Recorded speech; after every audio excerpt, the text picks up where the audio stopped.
Hey everybody, good morning. It's Mike KO4 PDI. I hope you're all doing well. Anybody out there listening? We don't have anybody watching yet. Maybe on X we do. I don't see anybody on YouTube. You can chat with me with the YouTube chat. If you want to send me a question, we're going to talk a little bit about what you're looking at over my other shoulder, my right shoulder. That little swirly red thing. Yeah, let's talk about the weather. All right, I'm not a big. I don't get excited when they tell me there's a hurricane coming. Greg, you made it. That's why I left the intro so long. Give you a chance to get on. Good to see you, Greg. You made it. Anyway, here's the deal. There is a. This is. It's possible tropical cyclone number 9. Yeah, I swear they love to hype weather in Florida. They spent so much money on Doppler and stuff and then didn't have a hurricane for 10 years. So now every time there's a heavy thunderstorm, they have all kinds of emergency stuff that kicks into effect. But it's really nothing bad for me. We're going to look at the geochron in a second. You could actually see where the predicted path of the storm is, and the entire cone of uncertainty doesn't touch me. It stays away from me. So whether it goes further to the east or further to the west, the actual hurricane's not going to hit me. However, we might have some heavy wind, which the timing is impeccable here because I got my tower fixed. If you watched the video I posted last night, my tower is now at 50 feet. My antennas are 10 feet higher, and I should be able to get pretty much horizon to horizon coverage now on satellites, which is pretty cool. And the good news is that'll be coming home tomorrow. My 9700 will arrive, they say, sometime between 11 o'clock in the morning and 3 in the afternoon. So hopefully by tomorrow night's podcast, I will have my 9700 back and be able to actually do some stuff with it. I'm looking to rearrange my shack. I've mentioned it in the past. I bought these beautiful glass desks. One is shaped in an L and one is just a straight glass desk. And I have so much crap on here that if I sneeze or drop a penny on this desk, it's going to shatter. So I decided I have to do something about that. And I'm gonna second cup of coffee in my NASA cup. Like always, I can't even get on here before the first cup of coffee. Your video went away. Oh, who took your video? Try again. Reload the page. Should be fine. I see it's still streaming on YouTube. I don't know if you're watching on YouTube or X. Let's just check it out on X. Make sure it's there. Yes, it is. We have 3 views on X. All right. We got 3 views on X, and we got a couple of people watching, hopefully, on YouTube. Is your video back yet, Greg? Did you get your video back?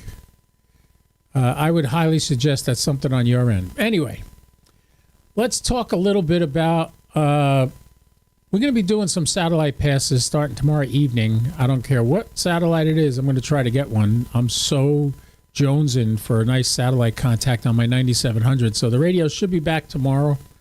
And I will reinstall it in a few minutes and get back on the air doing satellites. In the meantime, I worked on the tower. On your phone, it locked up. I see. You're all caps now. Learn how to do that. Good morning, Victor Alpha 3 Fox Mike Bravo. That's Wayne. Hey, Wayne. Good to have you here. And yep, it was your end. Okay, good. I'm glad you're back. So anyway, my podcast tomorrow night at 6 p.m. Eastern Daylight Time, 2200 UTC. Come on by. We're going to have Jim Reed. Jim Reed works with Ham Radio Prep. He works with ARISS. And he was instrumental in the new extra questions that are on the new test that went into effect, I believe, in June or July. Which is, I'm going to try to pass that test, Jimmy. I want to get it. So maybe I'll get some private tutelage from you tomorrow night on the podcast. We'll talk about ham radio prep, how you can get discounts using my code HAMFUN, and have a grand old time. And you can come on. I do it on StreamYard, and I have a link on StreamYard that you could join. I will send you the link if you'd like to be a part of the podcast and talk to Jim yourself. Jim's a great guy. I see him at HamFest all the time, and we had a great time at Kennedy Space Center back in February for the 40th anniversary of ARISS. And if you know Jim Bauer, who is the president of that, executive director of that organization, he came on my podcast a couple of weeks ago, and we had a grand old time talking about ARISS, where they've been, where they're going, what they're planning in the future. So go back and watch that podcast with Frank Bauer and check it out. You'll enjoy it. In the meantime, I'm just keeping you posted on what's going on. Let's just show you. This is the view. Oh, I got to rearrange that a little bit. Let's just move that so you can see it better. There you go. There's my antennas. They are now at 40 feet in the air. And I mean 50 feet in the air. They were at 40 feet. Where you see that's the single pole at the base where you see the top of the tower, that's where the antennas used to be. So now they're 10 feet higher. And I should be able to do pretty good horizon to horizon with these now. What I wanted to talk about as far as the weather goes, you got to understand, Florida, we have storms all the time. This year is the first year I ever remember them predicting where a hurricane's going to go before it's even a tropical storm. They're calling it a potential tropical cyclone. I don't get it, how they come up with these names, but here you can see it on my Geochron. I have my Geochron set up as, what is it? I have it set up where I could see the storms that are coming. The purple, green, yellow lines you see coming out of where it says KO4 PDI, that's where I made FT8 contacts. Actually, I was doing FT4 yesterday. And the different color lines tell you what band I was on. The green circles below my call sign and below Florida there where they crisscross, those are footprints of satellites. We're zoomed in, so you really can't see which satellite it is from this point. But the reason I did this is to show you. I'm going to have to move me. All right, hold on. I got to move my solo cam so you can see what I'm talking about. Move it over there. All right. So you can see right now the tropical cyclone is south of Cuba. It's a tropical cyclone. It's not even like, you know how hurricanes have like an eye and a swirling? There's nothing there yet. It's just all a mishmash of storms all over the place. So, yeah, it may come and hit Florida. It may turn into a hurricane. It may wreak havoc and destruction along the panhandle. But it doesn't even exist yet. And this is why I don't understand why they do this. It's wrong. They shouldn't do this. But you could see, if you look to the left of my image there, you could see the storm has not even begun to be a tropical storm yet. Yes, the potential is there. Yes, it could be, and it could be nasty, but it ain't yet. So all my friends and family up north, they're all going to say, oh, Mike, oh, it's coming. Be careful. There's a big storm. It's just going to rain hard here with a little wind. I don't even know if I'm going to lower my tower. That's how insignificant this storm is at this moment. And if it does get to a strength of 3 as far as a hurricane goes, which you could look to the west of my call sign there, you could see the little swirl. It says it's going to be a Category 3 hurricane at that point. Look at, as soon as it hits land, it loses all its oomph. So I am on the opposite side of the peninsula from where the storm was going to go, which means probably not going to be much of anything here. A little heavy rain, probably get some flooding. Nothing major, so don't panic. And of course, you know when it's going to come? Thursday. I'm getting my radio back on Wednesday, and the storm's going to hit here on Thursday. So anyway, that's a little bit about the weather, which is what I talked about with this.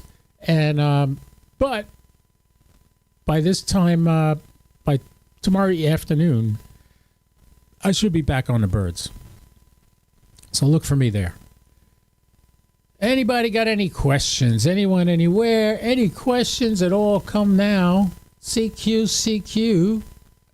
Where are you, everybody? We got 4 people watching on Twitter. And I don't know how to tell how many people are watching me on YouTube. But somebody's watching me on YouTube because Greg is sending me messages and Wayne's sending me messages. If any of you have a sat box, I highly suggest getting yourself some little beads, toroid beads, and put them on your CIV cable. All right? Do that. Protect yourself. Although some people are telling me it's not going to do anything. I don't know. All I know is I don't want my radio blowing up again just because there's a lightning strike 2 miles away, which is basically what happened. All right. No more questions. Nobody out there wants to chat. Anyway, hopefully I'll be back today, maybe later on. I'll see if I can maybe do another portable satellite pass.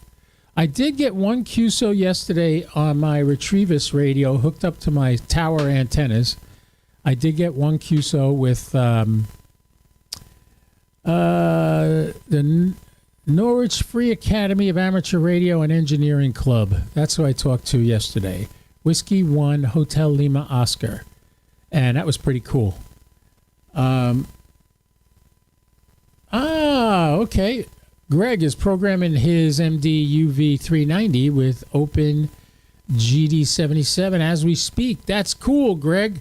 I would highly suggest getting in touch with Captain Don, Whiskey 8 Charlie Papa Tango. If you have any issues, go look up his YouTube channel. He does a lot of stuff on that. He actually just did the 878 yesterday. He put up a video about it. So you want to check that out. If you have any issues with it, he helped me get mine set up, and mine works now. And, we had a little glitch, but we fixed it through Windows, and everything's fine. So, yeah, Captain Don, Whiskey 8 Charlie Papa Tango. That's what he says his call sign. You'll like him. Captain Don's a nice guy. And he's got these HTs with this OpenGD77 software working like a charm. So if you have any issues with it, talk to him. He'll help you out. Oh, look at that. I got some giant hair sticking out of my beard over here. You can tell I just woke up, right? You can tell. Oh, man. Yeah, I slept late today. Oh, okay. Greg's watching Don's video right now. And he stopped watching it when I came on. All right, cool. Go do that and get that ready. I'm not going to stay on long today. Just want to make sure I remind you guys, tomorrow night, 6 p.m. Eastern, 2200 UTC, I'm going to have Jim Reed on with me from Ham Radio Prep, ARISS, and also he was one of the people involved in getting the questions for the new extra pool, which I'm still trying to pass, which I will. I guarantee you I will pass it. Might take a little while, but I'll get it passed. All right, so later on, we'll do some satellite passes tomorrow. The radio's not lit up because that's not the right radio. The 9700 is not there. I can't wait to get back to this screen and start doing some satellite passes with you guys. This is my overall camera. And like when I like to work DX, I do this and I put the logbook from Ham Radio Prep behind me on the screen. But I'm not doing that today, just showing you stuff. And then when I work FT8, this is the screen you see, and you see the radio on the bottom right. There's the view of the antenna. There's the geochron with the hurricane coming up, well, the potential tropical cyclone, which is nothing right now. I wish the geochron could back out a little bit to show you that it's just a bunch of clouds down in the, just to the right of me there. It's not even a swirling look. Anyway. All right. I'm going to get on FT8, I think. I think that's what I'm going to do right now. You guys have a great day. I will catch you later. Tomorrow night, 6 p.m., Jim Reed on the Magical Mike's Ham Radio, Ham Fun podcast. Tomorrow night, 6 p.m. Eastern, 2200 UTC. Make sure you get on there. Maybe you'll see me before that doing a pass of a satellite, because I should get my radio back by 3. I'll have it hooked up by 4. I should be able to make a couple of SAT contacts before I start the podcast tomorrow night. So hit the bell so you're notified as soon as I go live. All right? Boys and girls, ladies and gentlemen, everybody who supports me, thank you so much. I thoroughly appreciate all the support you guys give. And remember what I always say, don't do anything I wouldn't do, at least not without me. 73 for now. Catch you later.